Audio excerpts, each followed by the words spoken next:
Hello dear friends, welcome to your channel Sobhit Agrawal classes. हम पढ़ रहे हैं एलटी ग्रेड पोइट्री और अलग अलग सिलेबस में जिसमें भी ये पोएम है, बहुत ही अच्छी ये पोएम है और आप सभी को हेल्प करेगी ये। और इसी को मैं एक ही वीडियो में सारी कवर कर दूंगा।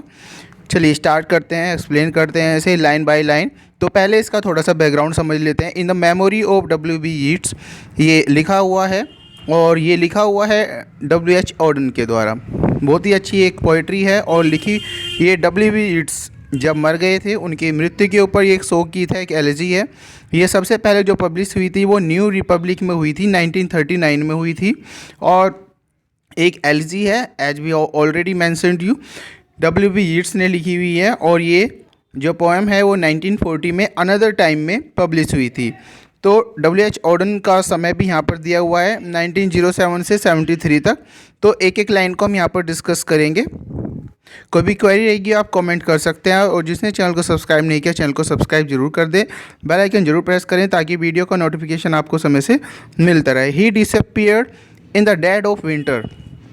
डिसअपीयर्ड का मतलब यहाँ पर है मरना। वो मर गए थे, कब मरे थे? इन द डेड ऑफ विंटर, मतलब जब बहुत ज़्यादा सर्दी थी उस समय वो मरे थे। द ब्रूक्स, ब्रूक्स है यहाँ पर छोटी छोटी नदियाँ, नहरें आप बोल सकते हैं। वर फ्रोजन, वो सर्दी की वजह से जम गई थी। उस समय की बात कर रहे हैं कि जिस समय वो मरे थे। एयरपोर्ट्स ऑलमोस्ट डेजर्टेड, और जो एयरपोर्ट्स थे वो भी डेजर्टेड थे क्योंकि वहाँ पर कोई व्यक्ति नहीं था, निर्जन था, क्योंकि सर्दियों में लोग बाहर कम निकलते हैं। And a snow disfigured the public statue, जो स्नो, जो बर्फ़ उस समय पड़ रही थी उस बर्फ़ से डिसफिगर्ड हो गए थे जितने भी पब्लिक स्टैचूज थे, जो भी पब्लिक जगह थी वहाँ पर सभी डिसफिगर्ड हो गया था। और यहाँ पर मरकरी है पारे के लिए यूज़, सैंक होता है डूब जाना, मतलब मरकरी जो पारा है वो नीचे गिर गया था। In the mouth of dying day, dying day का मतलब ढलता हुआ दिन, जैसे जैसे ढल रहा था दिन ऐसे जैसे पारा भी नीचे ढल रहा था। What instrument we have agree, और हमारे पास जो भी इंस्ट्रूमेंट थे वो बताने के लिए काफ़ी थे कि इस समय सर्दी है। The day of his death was dark and cold day, जिस समय वो मरे वो अंधकार से भरा हुआ समय था और सर्दी थी। फार फ्रॉम हिज इलनेस, अब यहाँ पर इलनेस है, यहाँ पर बीमारी। यदि हम उनकी बीमारी से या जिस समय अब हम बात कर रहे हैं उनकी बीमार, जब वो बीमार थे उनकी बीमारी से हटकर भी कुछ बात करें तो वोल्व्स जो थे, जो भेड़िए थे उस समय, run through evergreen forest, evergreen हमेशा हरे भरे रहने वाले जंगलों में जो भेड़िए हैं वे घूम रहे थे, वो चल रहे थे। उनकी बीमारी का उन भेड़ियों पर कोई भी प्रभाव नहीं था। एंड यहाँ पर अब रिवर्स बताई हुई हैं ग्रामीण क्षेत्रों में जैसे नदियाँ होती हैं, वाज अनटेम्प्टेड, अनटेम्प्टेड होता है जो हमें आकर्षित ना लगे। जो ग्रामीण क्षेत्रों में जो नदियाँ होती हैं वो आकर्षित नहीं होती। क्यों नहीं होती? बाई फैशनेबल क्वे या बाई फैशनेबल क्वे, वो आकर्षित क्यों नहीं होती वो यहाँ पर बताया हुआ है। क्योंकि गांव की जो नदियाँ होती हैं उनमें आपको घाट नहीं मिलेंगे, लेकिन शहरों में जो नदियाँ होती हैं, सिटी एरिया में होती हैं, वहाँ पर आपको घाट मिलते हैं। थोड़ा सा वहाँ पर डिज़ाइन वगैरह आप कह सकते हैं बना दिया जाता है, तो वहाँ पर गांव की यहाँ पर तुलना की गई है कि ज़्यादा अच्छे वहाँ पर आकर्षण उतना नहीं होता। बाय मॉर्निंग टंग, मॉर्निंग है यहाँ पर कुछ लोग के लिए यहाँ पर यूज किया हुआ है। मॉर्निंग होता है दुख प्रकट करना, उनकी मृत्यु पर, उनकी बीमारी मृत्यु पर कुछ लोग जो है वो दुख भी प्रकट कर रहे हैं। And the death of the poet was kept from his poem, और जो जनसाधारण है, देखिए यहाँ पर जो लोग रो रहे हैं, जनसाधारण में उनकी जो कविता हैं वो थोड़ी दूर रखी गई। अभी उस समय तक वो इतने फेमस नहीं हुए थे जिस समय वो मृत्यु को प्राप्त हुए थे। कुछ लोग उनके मरने पर शोक गीत गा रहे थे और कुछ व्यक्ति ऐसे भी थे जिन पर कोई भी प्रभाव नहीं पड़ रहा था, जैसे कि वॉल्व्स आप बोल सकते हैं। तो यहाँ पर ए लाइन्स देखते हैं। But for him it was his last afternoon as himself, लेकिन उनके लिए जो इनका ये लास्ट आफ्टरनून था, उनके लिए ये उनका लास्ट आफ्टरनून था, मतलब ये मृत्यु के बारे में बात कर रहे हैं, उनकी मृत्यु के समय की ये बात है। An afternoon of nurse and rumour, देखिए कोई भी जब व्यक्ति मरता है या एडमिट होता है अस्पताल में तो कुछ जो नर्सिस होती हैं कुछ बात करते हैं कि पता नहीं ये मरेगा नहीं, उनके स्वास्थ्य से रिलेटेड कुछ र्यूमर्स भी फैल रही थी, पता नहीं उनके साथ क्या होगा। नर्सिस जो है र्यूमर्स भी फैला रही थी। एंड द प्रोविंसेस, प्रोविंसेस होता है पार्ट ऑफ हिज बॉडी रिवॉल्टेड, उनकी जो बॉडी के जो पार्ट्स थे वो रिवॉल्ट कर गए थे, मतलब वो अब काम नहीं कर रहे थे। Square of his mind were empty. जो उनका माइंड था, जो दिमाग था, जो दिमाग का खाना था, वो अब खाली हो रहा था, मतलब उनका दिमाग भी अच्छे से काम नहीं कर रहा था। Silence invaded suburb. सबर्ब होता है आउटर पार्ट ऑफ बॉडी। जो साइलेंस था उनके शरीर का, जो बाहरी अंग थे, वे भी अब शांत पड़ने लगे थे, मतलब वो मृत्यु के करीब थे। And the current of his feeling failed. जो उनकी फीलिंग थी, जो उनकी भावनाएं थी, जो फ्लो करता है ब्लड हमारे वेन्स में, वो भी करंट जब वो फेल हो रहा था। He became his admirer. Admirer का मतलब है कि प्रशंसा के योग्य, और यहाँ बिके हिज का यूज यहाँ पर मृत्यु के लिए, तो वह मृत्यु के प्रशंसा के योग्य बन गए थे, मतलब कि अब वो मृत्यु को प्राप्त हो गए थे। पहले उनके शरीर के अंगों ने काम करना बंद किया, फिर मृत्यु को प्राप्त हुए। तो उस समय की बात बता रही हैं, जब यहाँ पर राइटर बता रहे हैं जब वो मृत्यु को प्राप्त हुए। Now he scattered among 100 cities. अब वो फैल चुके हैं। अब वो बात करें उनकी मृत्यु के बाद के बारे में कि स्कैटर्ड, वो अब फैल चुके हैं अमंग 100 सिटीज़। किस तरीके से कोई व्यक्ति मृत्यु के बाद फैल सकता है सैकड़ों की संख्याओं में शहरों में? कैसे फैल सकता है? अपने कार्य के माध्यम से। तो अपनी कविता के माध्यम से वो लोगों के बीच में फैल गए हैं। Holi given over unfamiliar affection. और अनफेमिलियर अफेक्शन का मतलब है जिन लोगों को वो नहीं जानते, अब वो अनजान लोग भी उन्हें प्रेम दे रहे हैं। To find is happiness in another kind of wood. Wood है यहाँ पर विदेश से रिलेटेड, और वो अब हैप्पीनेस दे रहे हैं, खुशी दे रहे हैं विदेश में रहने वाले लोगों को भी। Be punished under a foreign code of conscience. लेकिन कुछ विदेश में कुछ लोग हैं जो फॉरेनर्स हैं, जो पोइट्री को क्रिटिक्स की तरह देखते हैं, क्रिटिक के रूप में देखते हैं। तो जो क्रिटिक्स के रूप में कविता जो उनकी थी, जो फॉरेनर्स हैं उनकी कविताओं को क्रिटिसाइज भी करते हैं। कुछ लोग उनकी प्रशंसा भी करते हैं विदेश में, लेकिन कुछ लोग फॉरेन में क्रिटिसाइज भी करते हैं। The words of a dead man modify in the guts of living.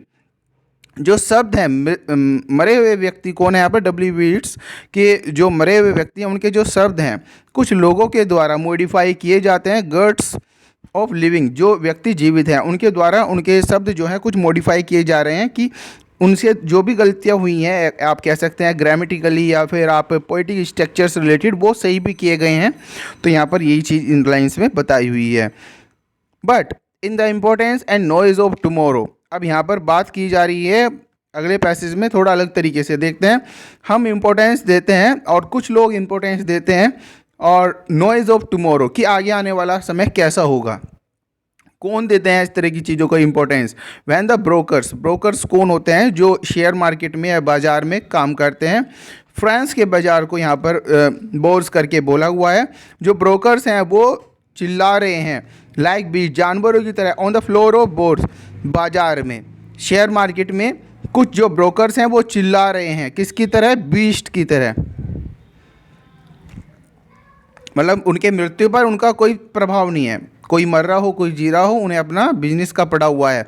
And the poor have the suffering to which they are fairly accustomed. लेकिन और जो गरीब लोग हैं वो सफ़र कर रहे हैं क्योंकि वो इसी के आदी हैं। And each in the cell of himself is almost convinced of his freedom. और प्रत्येक, सेल का मतलब है यहाँ पर घरों में, हर एक व्यक्ति उस समय जब वो मर गए हैं तो शेयर मार्केट में करने वाले लोग शेयर मार्केट में काम कर रहे हैं, गरीब जो हैं वो भी दुख को झेल रहे हैं, और जो कुछ लोग हैं वो अपने घरों में अपनी फ्रीडम को मना रहे हैं। And a few thousand will think of this day. और कुछ हज़ारों की संख्या में, कुछ ही हज़ारों की संख्या में इस मृत्यु वाले दिन को, थिंक ऑफ दिस डे, इस दिन जिस दिन वो मरे हैं, कुछ लोग ही, थोड़े से लोग ही, कुछ हज़ार की संख्या में ही लोग इस मृत्यु वाले दिन को, one think of a day when one did something slightly unusual, वो सोचेंगे, कुछ हज़ारों की संख्या में लोग ही सोचेंगे कि आज जो कुछ हो रहा है समथिंग अनयूजुअल, वो कुछ अनयूजुअल है, ऐसा मान्य है। ऐसा मान्य किस तरीके से है कि एक महान कवि डब्ल्यू वीट्स मर चुके हैं। What instrument we have agree the day of his death was a dark cold day. What instrument we have agree, हम कौन से इंस्ट्रूमेंट से अग्री कर सकते हैं? The day of his death was dark cold day. और जितने भी इंस्ट्रूमेंट हमारे पास हैं वो इस समय अग्री कर रहे हैं कि जिस समय कवि मरे वो सर्दी का समय था, काफ़ी ज़्यादा ठंड थी। अब राइटर के बारे में यहाँ पर बता रहे हैं, तुम उतने ही सिली थे। सिली का मतलब यहाँ पर सामान्य बोल सकते हैं। तुम उतने ही सिली थे, उतने ही सामान्य थे जितने कि हम, लेकिन your gift survived it all. लेकिन तुम्हारा जो गिफ्ट था, पोएटिक गिफ्ट था, उसने तुम्हें सर्वाइव करा दिया, उसने तुम्हें अमर बना दिया। And the parish of rich women, एक रिच वुमेन जो कि सपोर्टर थी राइटर की, एक पैटर्न भी आप बोल सकते हैं, उनकी मृत्यु तो हुई लेकिन मृत्यु सामान्य नहीं हुई, क्योंकि उस लेखिका, उस विमेन ने उनकी काफ़ी हेल्प करी थी। उनकी फिजिकल डिके जो था वो होने के बाद भी वो अमर हुए, क्योंकि सपोर्टर जरूर चाहिएगा, कोई भी राइटर हो सपोर्टर जरूर चाहिएगा, तो उन्हें सपोर्ट भी मिला उनके जीवन में। Yourself mad Ireland hurt you into poetry. अब लोगों ने तुम्हारा बहुत ज़्यादा तिरस्कार किया, वो आयरलैंड से थे, आयरलैंड के लोगों ने तुम्हारा बहुत ज़्यादा तिरस्कार करा, तुम्हें हर्ट किया, शायद के कारण तुम एक कवि भी बने। तुम्हें इन्हीं व्यक्ति, आप सभी को आपने पढ़ा भी होगा कि जो कवि बनता है वो कहीं ना कहीं चोट खाया हुआ होता है। तो इसी तरीके से W.B. येट्स थे, तो आयरलैंड के जो लोग थे वो तुम्हारे लिए मैड थे और उन्होंने तुम्हें पोइट्री की तरफ धकेल दिया, मतलब कि तुम्हें पोइट बना दिया। Now Ireland has her madness her weather still. लेकिन जो आयरलैंड है आज भी वो ऐसा ही है, कुछ भी परिवर्तन नहीं हुआ, आयरलैंड ऐसा ही है, उसकी मैडनेस ऐसी है, उसका वेदर, उसका मौसम ऐसा कैसे ही है। For poetry makes nothing happen. लेकिन जो पोएट्री होती है ना, वो उससे ज़्यादा परिवर्तन की आप उम्मीद नहीं कर सकते। इट सर्वाइव्स, क्योंकि पोएट्री जो होती है ना वो सर्वाइव कहाँ पर करती है, वो यहाँ पर बता रही हैं। In the valley of its making, जो उसे बनाने वाला होता है उसके दिल में, वैली का यहाँ पर दिल के यूज़ किया हुआ है कि जो बनाता है ना उसके दिल में सर्वाइव करती है poetry. Where executive would never want to temper follow flows on south from ranches of isolation। जो कविता होती है, जो पोइट्री होती है, वो बनाने वाले के दिल में होती है, ठीक है, जो बनाता है उसके दिल में होती है। और flows on south ranches of isolation, और साउथ रेंचेस का यहाँ पर बात की हुई है, फार्म हाउस जो होते हैं जहाँ पर एकांत होती है, एकांत होता है, आइसोलेशन है एकांत। बिजी ग्रीफ, जहाँ पर दुख होता है। पोएट्री हमेशा एक जगह, ऐसी जगह सर्वाइव करेगी जहाँ पर दुख होगा, जहाँ पर एकांत वास होगा। एंड द रो टाउन, ठीक है, जहाँ पर दुख भरी जगह होगी। We believe die in it survives a way of happening a mouth. तो जो पोएट्री होती है, एक बात इन लाइन्सों में यही बताया हुआ है, पोएट्री सिर्फ आइसोलेशन, ग्रीफ, जो दुख की जगह होती है वहीं पर ही सर्वाइव करती है। A way of happening a mouth, poetry की जो आवाज़ होती है, way of happening a mouth, ये आवाज़ जो होती है पोएट्री की, यही लोग उठाते हैं। क्या क्या उठाते हैं? ग्रीफ, आइसोलेशन, बनाने वाले का दिल या बनाने वाले जो लोग होते हैं वहाँ पर। अब यहाँ पर जो राइटर मर चुके हैं, अर्थ को यहाँ पर बात की हुई है, अर्थ को बता रहे हैं। अर्थ रिसीव एन ऑनर्ड गेस्ट, तुम रिसीव करो एक ऑनर्ड गेस्ट को, ऑनर्ड गेस्ट को आप रिसीव करें। अर्थ को बताया हुआ है यहाँ पर, अर्थ को बोल रहा है कि एक सम्मानित गेस्ट को आप रिसीव करें। William Yeats is laid to rest, जो W.B. येट्स हैं वो अब यहाँ पर तुम्हारे पास आराम कर रहे हैं क्योंकि अब वो मर चुके हैं। Let the iris vessel lie empty of its poetry, अब तुम जो आयरिस, जो ये कवि है, इन्हें तुम आराम दो। एम्पिटीड ऑफ इट्स पोइट्री, क्योंकि जो उनकी कविताएं हैं अब वो मर चुके हैं और कविताएं अब उन्होंने सब अपनी खाली कर दी हैं तुम्हारे ऊपर। तो अब कवि जो है मर चुके हैं, तो अर्थ को कह रहे हैं तुम्हें उन्हें सम्मान देना चाहिए और उन्हें आराम दो। इन द नाइटमेयर ऑफ डार्क, अब यहाँ पर क्योंकि हम पता है 1939 के करीब की बात है, 40 के, उस समय जो है वर्ल्ड जो है अनसर्टेनिटी के ऊपर चल रहा था। तो यहाँ पर बताया in the nightmare of dark all dogs of Europe bark. Nightmare यहाँ पर बताया हुआ है डार्क, अंधेरे में nightmare, and all dogs of Europe bark, और जो यूरोप के जो डॉग्स हैं, डॉग्स जो कि यूरोप का भला नहीं चाहते हैं, उन्होंने यूरोप को नाइटमेयर की तरफ धकेल दिया है। And living nation wait is sequestered in its hate, और प्रत्येक ने अपने आप को अलग कर लिया है। कुछ नेशंस जो पहले दोस्त थे अब अलग अलग होकर अपने दुश्मन बन गए हैं, क्योंकि ये 1939 के करीब बात है, 40 के करीब, वर्ल्ड वॉर सेकंड से शुरू होने से पहले की बात है। तो कुछ यूरोप की कंडीशन यहाँ पर बताई हुई है कि यूरोप के लोग जो हैं इस समय कैसे हो गए हैं, यूरोप के नेशंस कैसे हो गए हैं। इंटेलेक्चुअल डिसग्रेस, इस समय जो बौद्धिकता है डिसग्रेस हो गई है, डिसग्रेस से भर गई है। Stairs from every human face, और प्रत्येक ह्यूमन के चेहरे से हम इंटेलेक्चुअल ग्रेट डिसग्रेस देख सकते हैं। And the sea of pity lies locked frozen in each eyes, जो पीटी है, जो दया है, वो सब जम गई है। जैसे सर्दी होती है जम जाता है, वहाँ पर सब कुछ इसी तरीके से जम गई है, दया जम गई है, कहीं पर भी दया का भाव नहीं है। अब राइटर यहाँ पर क्या कह रहे हैं कि आपको पोएट को फॉलो करना चाहिए, फॉलो राइट, सही दिशा को फॉलो करना चाहिए। जो कवि ने रास्ता दिखाया हुआ है, अच्छा रास्ता दिखाया हुआ है, उसे फॉलो करो, सही चीज़ों को फॉलो करो। To the bottom of night, तली तक, नीचे तक, अपने आंतरिक कोने तक आप पोएट को फॉलो करें। With your own constraining voice still persuade us to rejoice, और जो कवि है उनकी आवाज़, यहाँ पर राइटर कह रहे हैं कि तुम्हारी जो आवाज़ है, कवि तुम्हारी जो आवाज़ है, लोगों को तुमने परस्यूड किया, तुमने तैयार किया, इनकरेज किया खुशी के लिए।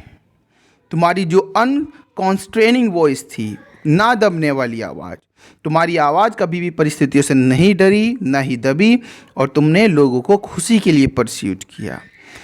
As the farming of a verse, तुम फार्मिंग करते थे वर्स की, तुम कविता की खेती करते थे, क्योंकि वो कवि थे।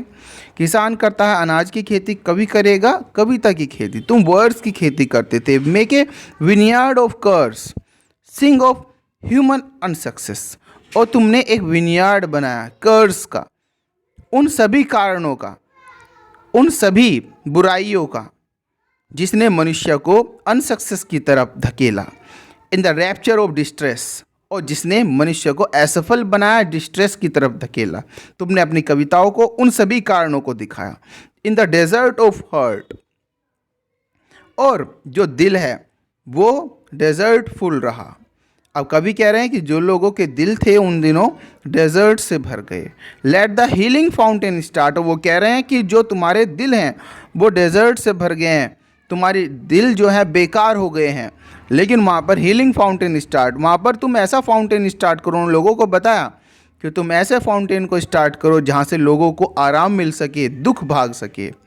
In the prison of his days, जो समय जिंदगी थी लोगों की वो जेल की तरह बन गई थी। और तुमने क्या सिखाया? Teach the free man how to praise, तुमने लोगों को सिखाया किस तरीके से मनुष्य को स्वतंत्र होकर प्रेम करना चाहिए, एक दूसरे की प्रशंसा करनी चाहिए, ताकि दिल में दुख और दर्द ना हो। तो इन सारी कविताओं, इन सभी लाइंस को यहाँ पर बहुत ही अच्छे से रिप्रेजेंट किया है, W.B. यीट्स ने बताई है सभी की सभी है, और आई थिंक आपने अच्छे से समझी भी होगी। कोई भी क्वेरी हो कमेंट बॉक्स में कमेंट कर सकते हैं। अपना कोई भी वर्क आपको अगर एक्सप्लेन करना हो तो आप मुझे कमेंट में वो भी आप डाल सकते हैं, उसी वर्क को एक्सप्लेन कर दिया जाएगा। Thank you very much. जो भी नए व्यूअर्स हैं चैनल को सब्सक्राइब जिसने नहीं किया चैनल को सब्सक्राइब जरूर करें, और बेल आइकन जरूर प्रेस करें ताकि वीडियो का नोटिफिकेशन आपको समय से मिलता रहे। Thank you very much, bye bye.